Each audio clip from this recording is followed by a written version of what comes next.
And welcome to today's video. If you're new here, my name is Hermione and today I'm going to be sharing some DIY room decor with you. Because summer is right around the corner, I thought this was a perfect excuse to share some really bright and bold room decor ideas with you. And actually, you can probably see a couple of these pillows in the background. I'm going to show you how to make them in this video. I am obsessed with them and I kind of never want to take them off my bed ever again. So if you want to see those and the other DIY projects in this video, let's get into it. So this first DIY that I want to show you guys is this adorable tiny basket that you can use to collect knickknacks on your desk. So you'll need some rope for this, and you'll also need something to base the basket around that's quite small, like a bowl. I'm using this old candle. So start by turning that upside down and then you can get working on your basket. Use a glue gun to glue the rope in place and then start winding it around itself as I'm doing here.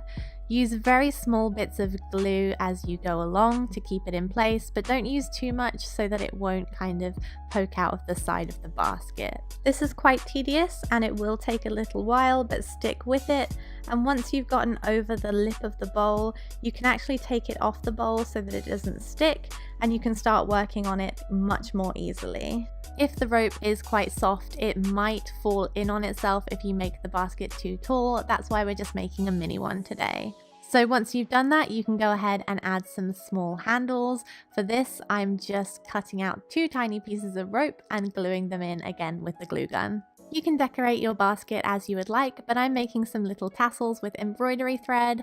You might have seen me make this many times before, so I won't bore you, but I just wrap it around my fingers. I wrap it around my fingers about 40 or 50 times. Then I take a small piece of thread and wrap it through that loop that I've just made. And then I use another piece of thread that goes around the loop that we made, quite close to the top, to give it that kind of tassel look.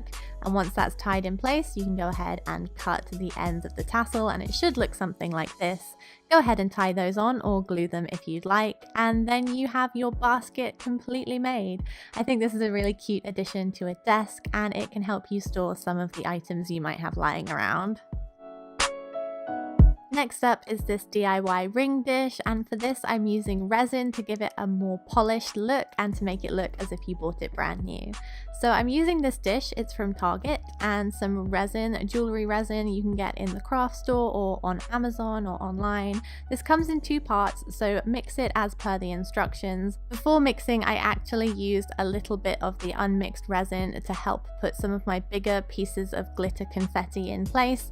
Once I was done with that, I just kind of sprinkled the rest on in any kind of fashion. You can use glitter or pressed flowers or whatever you like, but once you've put them in place, go ahead and mix your resin properly and pour it on top of your tray.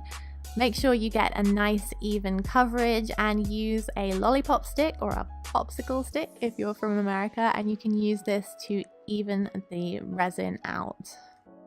I actually decided to make another one of these in a gold color scheme, so I'm going ahead and doing the same process again and pouring the resin on top. It did take about 10 minutes for each of these trays to make sure that the resin was perfectly in all of the corners and nice and flat. If you get any air bubbles in your resin, you can just gently blow on it and they should pop. Your finished piece should look something like this. I just love the way that resin makes this look so glossy. It's so much better than using just glue or Mod Podge.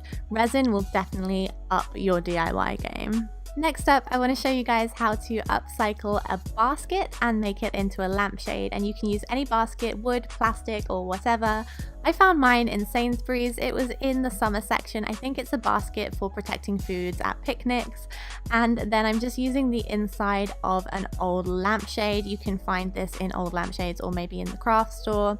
You can use that frame and tip it upside down to mark where the bulb is going to go through. I'm using this circle shape on the top and a pencil. And then once you've done that, go ahead and cut this out very carefully, either using a craft knife or some scissors. If you're using plastic like me, scissors worked well. Like I said, you can use any kind of basket for this as long as it's a good lampshade kind of shape and you can cut through it properly. properly. Once I removed the plastic from the circle I cut in the middle and the handles, I went ahead with a hot glue gun and just put any extra bits that were poking out in place. Using the wire lampshade frame, I placed this inside where the hole was, and I actually decided to use hot glue for this because it was actually really strong. So use a small bit of glue to secure it in place, and then go and use quite a lot of glue on top of the wire once that's dry, and this should make it really stable. Once it's dried completely, you should be good to go, and it shouldn't be able to move around too much, and you can put it on your lamp base. This is what mine turned out to look like. I love the colors, and I'm really pleased with the way this turned out. If you're like me and you love Anthropologie pillows but they're a little bit out of your price range, I'm going to show you guys how I DIY'd these pillows out of Anthropologie napkins, which are way cheaper. These are the napkins I bought. They were $4.99 in the sale, and I love the fringing around the side. I think that's amazing, so I'm going to keep this intact. You can use any kind of napkins or any kind of tea towels or anything you want. It doesn't have to be from Anthropologie. So I'm just cutting out the labels, and then I'm placing two together because I want to keep that nice fringed edge. I am not sewing this right sides together and then folding it inside out. I'm actually sewing it wrong sides together, if that makes any sense. So all I'm doing is running my sewing machine along the lines each side on 3 of the sides. You can hand stitch this if you would like, and I'm actually going to sew the pillow into this. You can put a zipper or some kind of closure on it if you'd like, but I didn't want to mess it up, so I just decided to sew the pillow inside it. So I'm just pinning that into place once the pillow's inside, and then once again running that through my machine. If this is a little bit tight once you put the pillow in, I would just recommend using a hand stitch to close up that last edge. And this is what it looks like. I'm really pleased with it, and obviously most pillows are made the traditional way, but I just really love that fringe and I really wanted that to show.